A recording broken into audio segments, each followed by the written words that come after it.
bismillahi raxmaan raxiim. Waqtigan lagu jiro 2025 fikirka dadka badankiisu ay qabaan fikirada badankoodu waa qaldan yihiin marka loo eego xaqiiqada. boqolkiiba 90 dadka badankiisu waxay aaminsan yihiin fikirada ay aaminsan yihiin waxa weeye fikir qaldan, fikirkoodiina maaha. yar suudaaniya ayaan shalay u sheegayan ku lahaa haddaad halkaa dariiqa istaagto dadka way kusoo wadeegin gawaarida maraysa waxay u haystaan inaad bilaa shaqo tahay, kuma oga waxaa taqaano inaad jaahiltay, kuma oga, laakiin way iska kaa xukumaya waayo fikirka waa laga dhaadhici. xitaa waxaan ku hadday fikirkoodii uu ahaan lahaa waxamay ahaatee qofku hadduu intuu meel fadhiisto soo fikiro wax soo gaaro go-aan soo gaaro waxaasi qalad yahay waxa maaha, waa fiican tahay, waa waxaad oran kartaa qofkaasi waqti buu geliyey maaha. halkan waxaan kaga hadlayaa fikirada qaladka ah ee dadka badankiisu aaminsan yihiin waqtigan lagu jiro. fikirkaasina maaha fikirkooda, laakiin waxay u haystaan inuu fikirkoodii yahay. ma fadhiistaanoo ma isweydiiyaan waryo fikirkan aan aaminsanahay halkuu ka yimi markii hore, se maxaa loola jeedaa. fikirka ugu horeeya waxa weeye reer galbeedka ciidamadooda, gaar ahaan kuwa loo yaqaan commandoska. waxaa laynaga dhaadhiciyey commandostu waa lama taabto, ma dhintaanba xitaa, waayo way tababaran yihiin, aad bay u tababaran yihiin, hawada isku rogaan, xabadda way ka dheereeyaan. yacni khayaaligu marka uu sii bato dadka badankiisu way iska aqbalaan, yani hawada isku rogaya. deedna aflaanta ayaa hollywoodka gabaygeedu, haddaad muuqaaladeydii hore daawaday wuxuu ogaanayaa in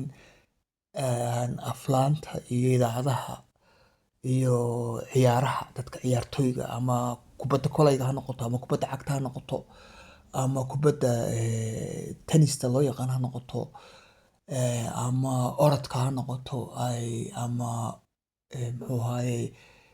feerka ha noqoto iyo legdinta, inaan kasoo horjeedo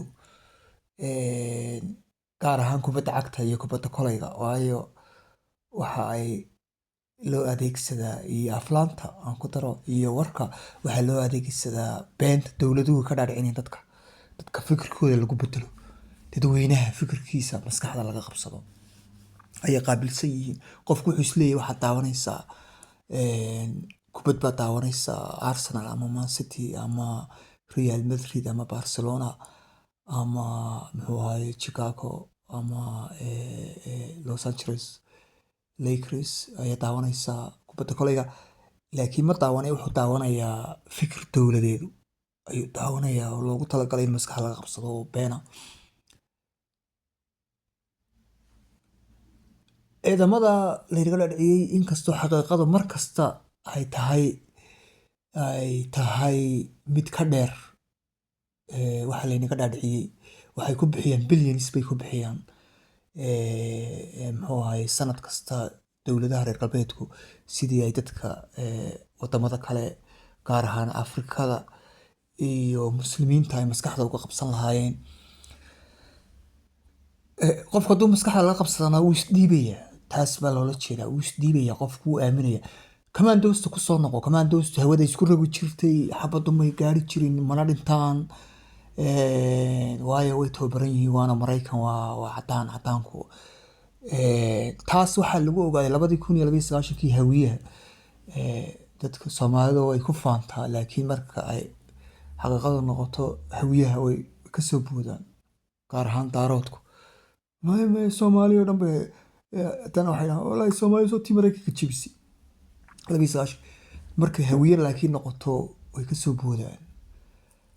xaqiiqadu runta lama diido, hawiye nimo yaroo hawiye ahba ayaa Maraykanka la dagaalamayay. waxay ahaayeen ciidamadii ugu khatarsanaa bay ahayn Maraykanka. waa inaga natiijada wayna ognahay. waxaan daawaday xitaa anugu duuliyihii la qabtay xamar lagu qabtay maraykanka ahaa oo ka sheekeynaya ayaan daaway 2005 ayaan youtube ka daawaday maayo wallahi waxaan ka daawaday tv-ga documentary laga sameeyey ka hadlaya ciidamadii magaalada marka ka dagaalamay mid toos baan ugu arkay meel halkan wiil Soomaali baa taa xamar baan ka dagaalamay oo Mareykan oo isaga aniga meel security ay soo duntay way ku fashilmeen markii labaadna waxay ku fashilmeen 21 sano qarnigan Afghanistan oo ciidamadoodu ugu khatarsanaa oo weliba 37 dowladood oo Mareykan ku jiro 37 dowladood kale oo aan ku jirin ayay ku fashilmeen waxaasoo dhan waxa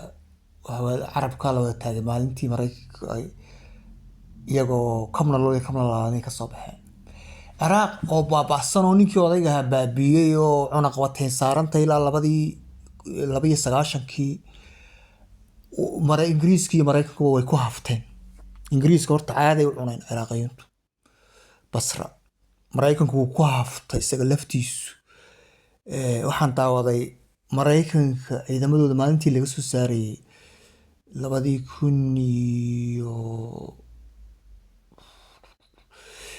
2011 nin madow oo Mareykan oo askari oo aan faraxsanahay waayo nabadgelyada oo imika waan ka baxaynaa khatar faraxsan xagee u baxayeen Kuwait bay u baxayeen ciidamadaas Kuwait iyo Qatar iyo Saudi Arabia commandosta wixii lagu sheegay waa been inkastoo xaqiiqada dadka badankiisu xaqiiqada ma jecla aad qarnigan ogtay Soomaaliya qarnigii hore qarnigan Afghanistan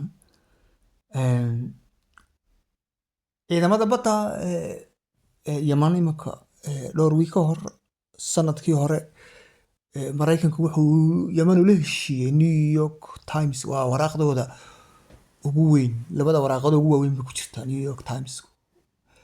waxay sheegtay in ay ku khasaareen diyaaradahoodii ugu dambeeyay ee loo yaqaano F-18 oo sanadkan soo baxay ayay laba wiil gudihii laba ku soo rideen Yemeniyiintu waxaa kaga baxay billion baa 3 wiil kaga baxay wadada ay ku dareen waraaqdu waxay ka sii faafinaysaa sida ay Yemeniyiintu ay u jabiyeen ciidamada badda ee Mareykanka military lagu sheegayo been buu noqday oo ka fikirka qaladka laga dhaliyo oo ka koogore oo ka labaadna waxa weeye qasa ciidamada Yuhuudda waxa la oran jiray ciidamada Yuhuudda lama taabto waa ciidamo khatar ah oo ciidamada adduunka ugu dagaalka badan waxay dagaalamayeen 80 sano muxuu ahaay hubkooda kaarahooda markaba la yiraahdaa 5-4 waa khatar 200 ba ayaa ku gubtay lagu dilay Lebanon xuduudda Lebanon iyo Falastiin la haysto 60 xabbo gudahood baa lagu dilay ayaa lagu gubay baalka gubayana waxa la yiraahdaa Yaasiin 105 waa 500 markaafada Hindida iyo Bakistaanta iyo Carabta iyo Afrikada waxa laga siin jiray 5 milyan halkaas la iskama hadlo moogta sanadii marka hor baan eegay qiimihiisa 5 milyan weey heejoga diyaaradda ay ku soo rideen bahalay gacanta ku samaysteen Yemeniyiintu ee Mareykanka waxa la siiyaa 40 milyan baa laga siiyaa Carabta waa diyaaradaha yar ee wadwada oo ugu khatarsan waxay soo rideen 17 xabbay soo rideen sanadii bariigiis waxaan kaaga socdaa qasa imika 2 sano ay qasa waxa weeye 25 mile oo dherer ah iyo 5 mile oo balaadha waa dhul yar waa meel yar dhulka way ka xidhnaayeen ilaa 2006 waxa weeye hadii Ilaahay ku rooyahay waa 19 sano ka hor 19 sano ay xidhnaa haddana waa Maryland oo reer galbeedka Mareykanka xitaa maamulka commanderka maamulka bariga dhexe Maraykanka ayaa commanderka wada yuhuudda waa lagu aamini waaye dagaalka halkaas isaga ku jira sanad 3 bilood ee ugu horreeyay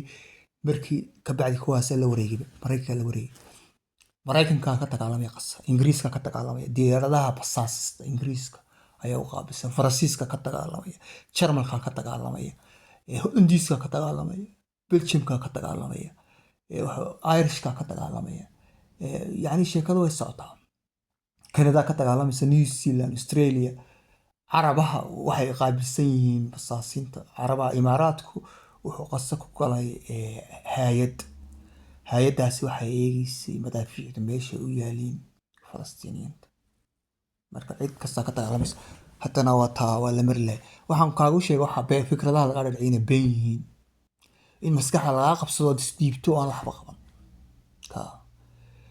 nin Soomaaliya oo aan imika aqaano dhowr 20 sano aan aqaano si fiican oo aqaano ayaa wuxuu oran jiray 2011 Afghanistan tumays diibaaniyo waa laga xoog badan yahay inta soo wadan ba ku samays diibaan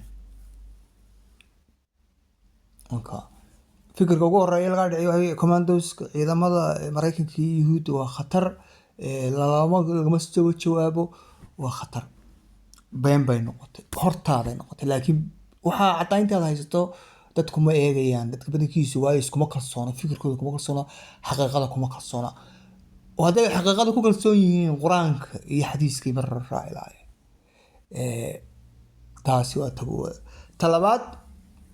fikirka qaldan laga dhacay waxa weeye waxa habka loo yaqaan dawladaha loo yaqaan dimuqraasiga dimuqraasiga waxa la yiraahdo waa xorriyad qof kasta wuxuu doonu samayn karaa waa habka dawladda ugu fiican doorashada Europe waxa ay dimuqraasiga sheegayeen imika 100 sano u baday 200 sano dadkooda la dooranayo siyaasiyiinta golaha sare galaya waa la soo doortaa waxa doorata shirkadaha ama kuwa kaniinka iibinaya dawooyinka iibiya ama kuwa tabaakada iibiya ama kuwa muxuu ahaayay doonaya in yuhuudda la taageero ayaa lacagta ka bixiya marka dad kuwa aad adeeci weydo waxba muxuu doorka dambe 4 sano ka bacdi ama 5 sano ka bacdi waa laga takhalusay qof kale oo iyagoo taabay keenayaan wax jira ma dimuqraasi wax jira ma waxa ugu badan waqti kaliya run ma doorashada marka hore la soo sharaxay dadka la soo sharaxay dadka la soo doortaan shirkadaha soo doortaan dadku ma doortaan dadku waa loo yeedhaa un maalintaas meel bay waraaq ku ridaan dadkana waa dad marka hore la soo hordhigayo ama kan dooro ama ka dooro dooq kale ma lahaba waxa ay sheegaan doorasho kasta ama waxbarashadan kordhinaynaa wax bilaash ka dhigaynaa